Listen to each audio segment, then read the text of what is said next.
अच्छा, एक पल के लिए सोचिए, साल है 1865। हवाई जहाज नहीं है, पनडुब्बियां नहीं है, और अंतरिक्ष यात्रा तो वो तो खैर किसी ने सोची भी नहीं है।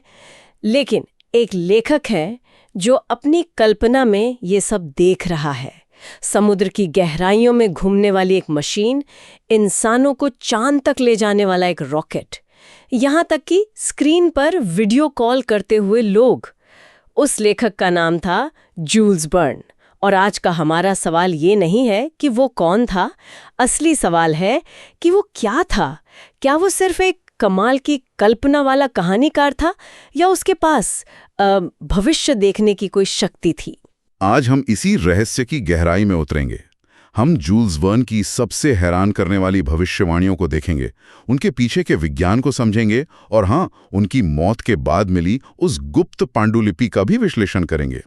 हमारा मिशन ये समझना है कि आखिर कैसे एक इंसान की कहानियां हकीकत में बदल गई। तो चलिए कहानी की शुरुआत करते हैं जूल्स वर्न की शुरुआती जिंदगी से। 1828 में फ्रांस में उनका जन्म हुआ। पिता चाहते थे कि बेटा वकील बने, लेकिन जूल्स की दिलचस्पी वो कानून में बिल्कुल नहीं थी। उनकी दुनिया तो कल्पना और विज्ञान की थी। मुझे उनकी जिंदगी का एक किस्सा बहुत दिलचस्प लगता है। वो अपने पिता से छुपकर रात में लाइब्रेरी जाते थे और वहां भूगोल, खगोल शास्त्र, नई नई मशीनों के बारे में पढ़ते थे। ऐसा लगता है जैसे वो अनजाने में ही विज्ञान और कल्पना को मिलाकर भविष्य लिखने की तैयारी कर रहे थे। और यही बात सबसे जरूरी है, उनकी कहानियां सिर्फ कोरी कल्पना नहीं थी। वो उस समय के विज्ञान और तकनीक पर बहुत गहरी रिसर्च करते थे। उनकी सफलता का राज उनकी कड़ी मेहनत थी और ज्ञान की एक ऐसी प्यास जो उन्हें दूसरों से बहुत बहुत आगे लेकर गई। और यहीं से बात और भी दिलचस्प हो जाती है। पहली बड़ी भविष्यवाणी की तरफ चलते हैं। 1870 में उनकी किताब आई 20,000 leagues under the sea. Classic है वो तो। बिल्कुल। और इसमें उन्होंने एक पनडुब्बी नॉटलस का जिक्र किया।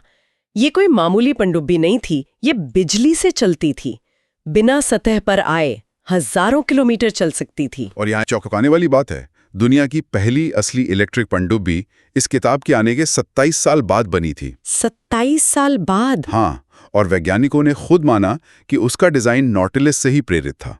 ये एक बहुत बड़ा उदाहरण है कि कैसे कल्पना यथार्थ को प्रभावित कर सकती है, उसे रास्ता दिखा सकती है। मतलब ये तो कुछ भी नहीं है। अब आते हैं उनकी दूसरी और शायद सबसे हैरान करने वाली भविष्यवाणी पर।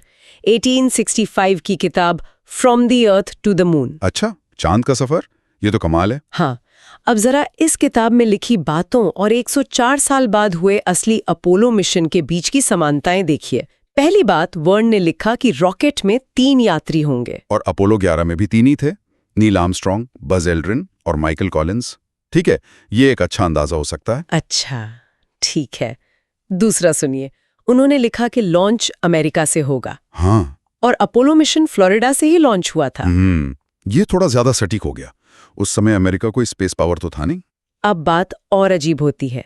तीसरा, वर्न ने लिखा कि यात्रा के बाद जो कैप्सूल वापस गिरेगा वो समुद्र में गिरेगा। और अपोलो 11 का कैप्सूल भी प्रशांत महासागर में ही गिरा था। इतना ही नहीं, उन्होंने जिस जगह का अंदाजा लगाया था, असली लैंडिंग साइट उससे बस कुछ ही 100 किलोमीटर दूर थी। और आखिरी बात, उन्होंने लिखा कि उन यात्रियों का नायकों की तरह स्वागत होगा, जो बिल्कुल वैसा ही हुआ। ये सिर्फ अंदाजा नहीं हो सकता। यात्रियों की संख्या, लॉन्च की जगह, वापसी का तरीका, इतनी बारीक जानकारी देना ही जूल्स वर्न को एक रहस्य बनाता है। ये अविश्वसनीय है। उनकी दूसरी भविष्यवाणियां भी थीं। Journey to the centre of the earth में उन्होंने धरती के नीचे विशाल गुफाओं का जिक्र किया, जिसे आप वैज्ञानिक सच मानते हैं। और video call, live news screen, हवाई जहाज जैसी चीजों की कल्पना तो वो कर ही चुके थे। तो सवाल वही है कि ये सब कैसे संभव हुआ? हाँ, और इतिहासकारों ने इस पर 3 मुख्य सिद्धांत दिए हैं। सिद्धांत नंबर 1, वो एक असाधारण वैज्ञानिक सोच वाले व्यक्ति थे। वो मौजूदा रिसर्च के आधार पर भविष्य का बिल्कुल सटीक अंदाजा लगा लेते थे। ये सबसे तार्किक सिद्धांत लगता है, पर ये चांद मिशन जैसी सटीक भविष्यवाणियों की पूरी तरह से व्याख्या नहीं कर पाता। मतलब यात्रियों की संख्या 3 ही क्यों, ये रिसर्च से कैसे पता चलेगा? बिल्कुल, और यहीं से दूसरा सिद्धांत आता है कि उनके पास वैज्ञानिकों की किसी गुप्त खोज या सीक्रेट सोसाइटी तक पहुंच थी, जो आम लोगों से छुपाई जाती थी। ये मुमकिन है। उस दौर में ऐसी कई सोसाइटी थीं लेकिन इसका कोई ठोस सबूत नहीं है हमारे पास।